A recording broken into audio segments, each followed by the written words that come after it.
It's one of the tiniest machines on the planet, about 100 times smaller than the average cell. It's so small that no scientist can spot it through a typical light microscope. Only with an electron microscope can we see its spiky surface. Despite its diminutive size, the novel coronavirus, dubbed SARS-CoV-2, has seemingly taken the world by surprise with its virulence. Cell biologists have been working to better understand the virus and the ways it differs from the coronaviruses that caused the previous epidemics. If we can reveal hidden targets and an Achilles heel, that could help us develop treatments to combat these viruses quickly and efficiently. To understand the unique nature of SARS-CoV-2, it's important to compare it to the other viruses in our world. A plentiful array of viruses surrounds us. In the ocean alone, there are an astounding number of bacterial viruses.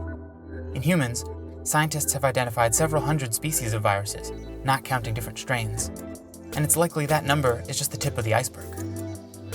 Viruses are categorized by what their genome is made up of, either DNA or its closely related cousin, RNA.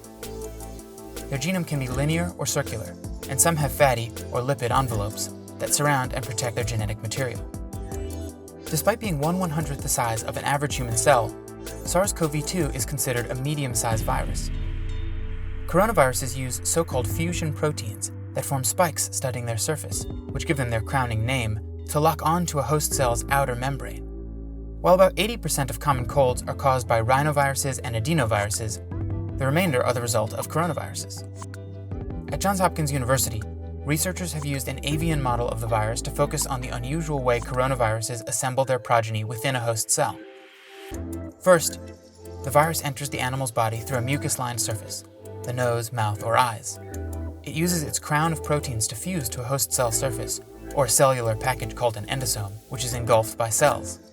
Once inside the host cell, the virus replicates its genome and uses the cell's machinery to make structural proteins critical to form new viruses that will soon escape the host cell. Instead of assembling by budding from the outer cell membrane like many viruses, coronaviruses assemble new viruses by budding in the early Golgi complex, a pancake-like structure that sorts and processes proteins and sends them to their final destinations, sort of like a post office.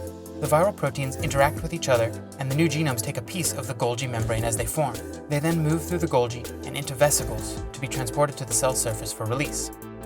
Scientists recently found that coronaviruses are somehow able to neutralize the pH of the Golgi, which is somewhat acidic.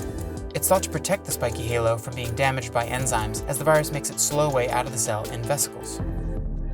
These vesicles fuse with the host membrane and release the virus particles, which can then go on to infect new cells.